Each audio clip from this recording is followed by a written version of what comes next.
Well, thank everybody for their patience. We're going to get started if we can. I'll wait just to make sure everybody's ready.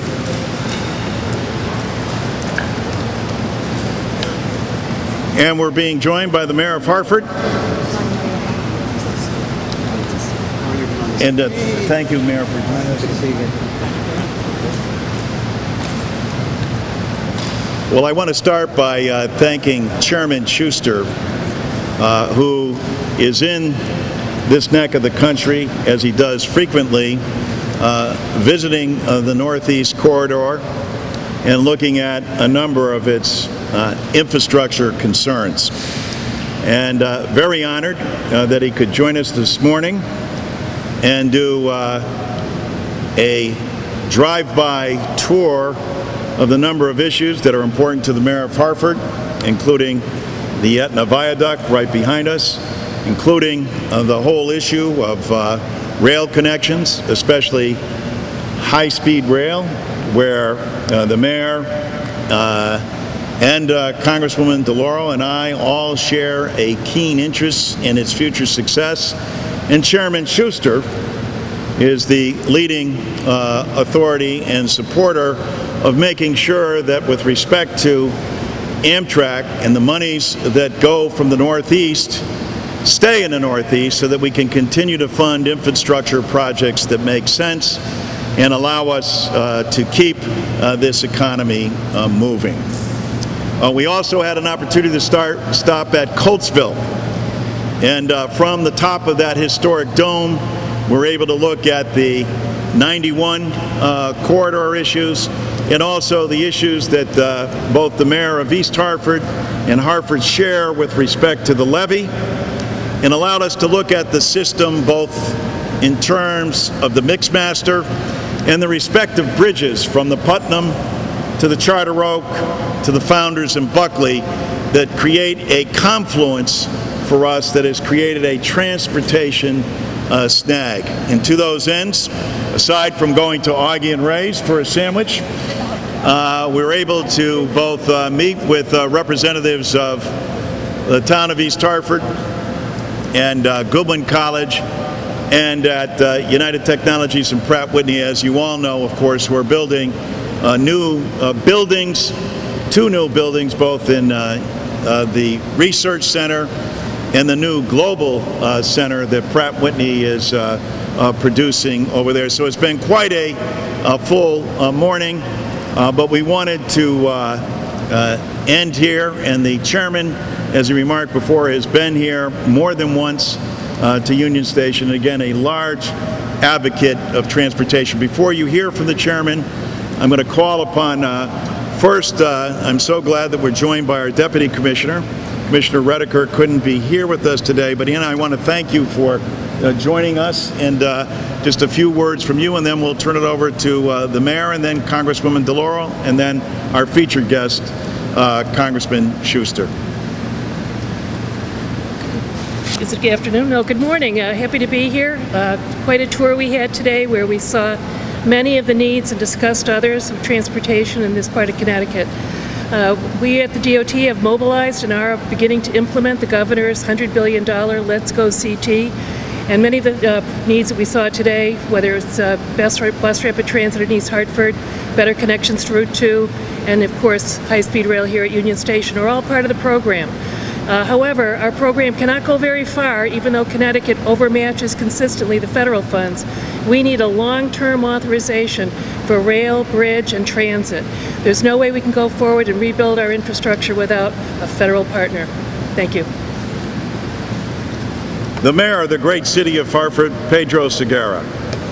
Thank you, Congressman, and thank you for your leadership with regards to federal transportation investments in our region and in our state.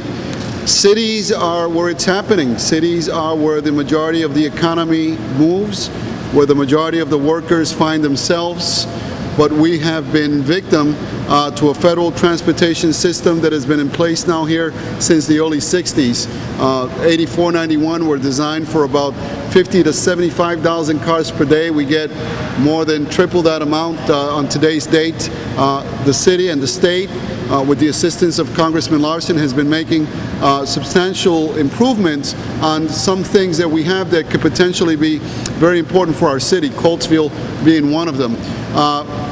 As a member of the United States Conference of Mayors, sitting on the executive committee, Chairman Fox, Secretary Fox, former mayor of Charlotte, we are very committed to advocating to a long-term federal legislation that funds these transportation projects, but to do so in a way that does not create disadvantages for our cities. As you know, our city has been separated and chopped apart by these older projects, and we're seeking for these new investments to be a way to reconnect our cities and our communities. So we have a vested interest in this, Congressman. We want to thank you. Representative Schuster, welcome to Hartford, and Congresswoman DeLauro. This is very critical for the economy of our cities. This is very critical for the economy of Hartford. As mayor, I will continue to advocate with my fellow mayors because, as I said, we have to catch up with other countries that have invested into their transportation, their airports, their ports, to really be able to move their economies forward. So thank you, and I look forward to working with this endeavor. Thank you, Mayor. The leading proponent in the United States Congress for a concept that I think will help revolutionize what we need to do, not only here in the state of Connecticut, but around the country, is a proposal for an infrastructure bank. The person who has headed up that initiative for several years, but now with the President of the United States talking about it, with a number of our colleagues on the Republican side of the aisle also embracing the concept, the time is now for us to embrace what Rosa DeLauro has been championing for years. The Dean of the Connecticut delegation, Rosa DeLauro. Thank you, sweetheart. Thank you very much, John. Thank you so much, Congressman Larson. It's a delight to be here with you this morning, and this is a wonderful building. Look around. I'm a person who takes trains. I go out of Union Station in New Haven twice a week, in and out. And this is a magnificent building, Mayor, and what we want to do is to make sure it is as vibrant as it possibly can be. And I say this to my colleague, to Congressman Schuster. As all of us are aware, Congressman Larson, the Mayor, the Commissioner, and myself, the problems in our country's transportation infrastructure affect every American, regardless of where we live or which party we support. So I'm so delighted that you've accepted Congressman Larson's invitation to come to see for yourself Connecticut's infrastructure challenges. And we appreciate your commitment, which you have made over and over again, to working across party lines to find a long-term fix for our transportation needs. And along with Congressman Larson and Congressman Schuster, we welcome the participation today of our industry, of our labor leaders, because they are the folks who are going to create these opportunities, build the structures, and put to work the people who can only benefit from infrastructure. To my colleague, Congressman Larson, and I appreciate the invitation to this event and your leadership on trying to bring high-speed rail to our state. Mayor, thank you so much for hosting us. Deputy Commissioner, thank you for contributing your perspective to the conversation. Thanks to the leadership of Congressman Larson and others, Connecticut's rail system is improving. High-speed rail that was suiting Hartford with my hometown of New Haven is a great example. There is room for improvement. We need better links for freight across the Hudson, reliable service from Bridgeport to Waterbury, and clearly, Metro North urgently needs to improve its safety and its efficiency. Unfortunately, our other infrastructure is not doing well. American Society of Engineers says 41% of our state's roads are in poor condition. More than 400 of our state's bridges are structurally deficient. These problems cost each individual driver in Connecticut, on average, over $600 every year in avoidable vehicle repairs and other costs. This country's infrastructure woes do not stop with rail or highways. It's about ports, aviation, electricity wires, telephone, broadband lines. Nationwide, we need $3.6 trillion in infrastructure investment over the next 5 years just to catch up with our international competitors like Japan. That is information that comes from the engineers. Existing funding at federal, state, local level lags behind this massive and increasingly urgent need. We can't, in order for us to get back on track, excuse the pun, we need to stop applying just Band-Aid after Band-Aid and start thinking creatively of how we fund these kinds of efforts and this investment in a sustainable way. Congressman Larson mentioned the infrastructure bank, a bank that could be financed through public and private investments, looks at projects on its merits, fund those that deliver the greatest economic, environmental, and social benefit. This is the model that has been proven to work in South Carolina, in California, and Florida, and on a much larger scale in Europe. We can unlock public and private funding for vital transportation, environmental, energy, telecommunications upgrades. And what's important is that it creates jobs, and jobs that cannot be outsourced elsewhere. So this idea is part of a national conversation. It's bipartisan. Mayors, governors, the president, our colleague, Congressman Schuster. We need this investment, and we need it now in order to grow our economy and to make sure that our rail lines, our infrastructure across the board is solid and sound for the future. We now need to get Congress behind an infrastructure bank, and it is my hope that we will do that, and I think with the kind of support that you have here today, which is federal and local, that we will get there. Thank you so much, Congressman. Thank you. Thank you, Rosa. Well, I can't thank Chairman Schuster enough from taking time from a busy schedule, but this is not unusual for him. He spends an awful lot of time crisscrossing the country because he's deeply involved and committed to the nation's infrastructure. In fact, I quoted the chairman here a year or 2 years ago now as making the statement that, look, infrastructure, as you heard from Rosa DeLauro, is neither Democrat or Republican. Infrastructure is American. And what we need to put America back to work is to improve and build on our infrastructure. Bill Schuster gets that. He understands that better than most in Congress. He holds a position of Transportation Commission in Congress, Chairman, that his dad held as well. And so this is someone who is deeply immersed in the issues and understands the importance and significance of a long-term deal. Might I also say, Ray, that he is a dear friend of mine and currently the defending champion of the Gomasigama Bocce Ball Tournament, which, by the way, as an aside, will be celebrating its 25th anniversary this year. And we hope that the chairman will be there to join us there, but most importantly,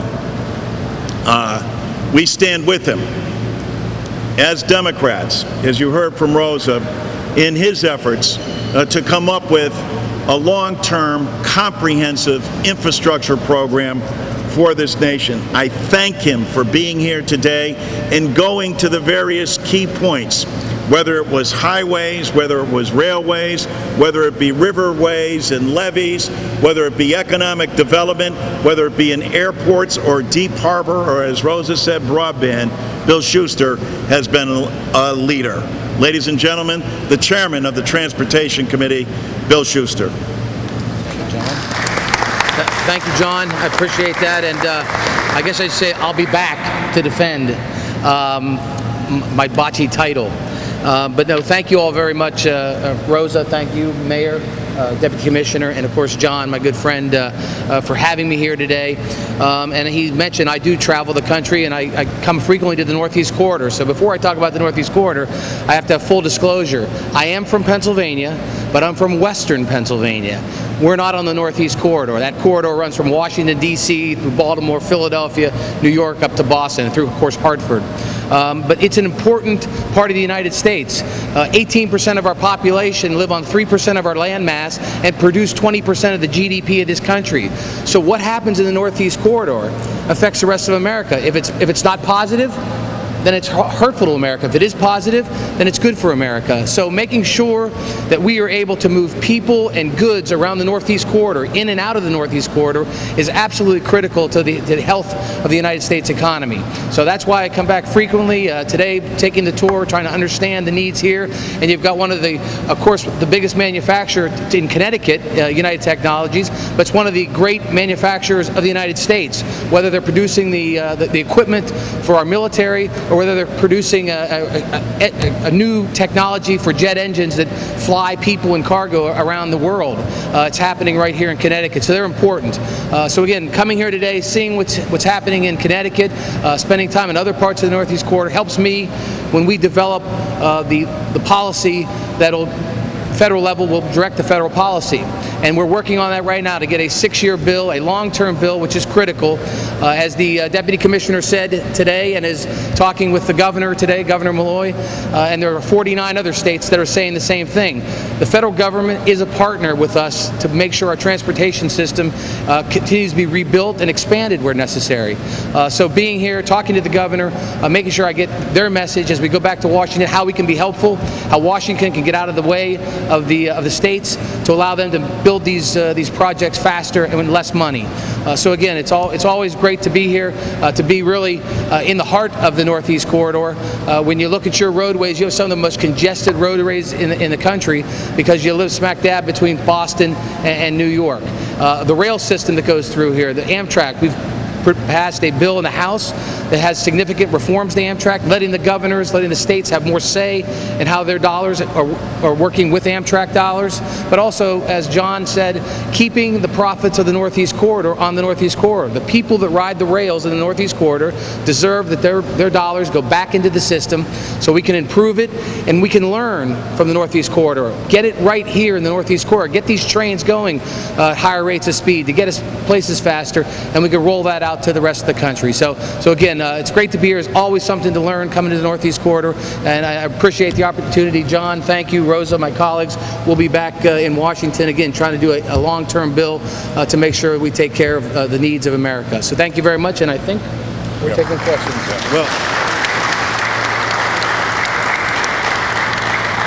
as he does frequently, the chairman is traveling, and Rosa will love this, it's near and dear to her heart, from New Haven via back to New York, and his train leaves at 1:15. So we'll take a couple of questions if you have them, but other than that, we'll wrap this up.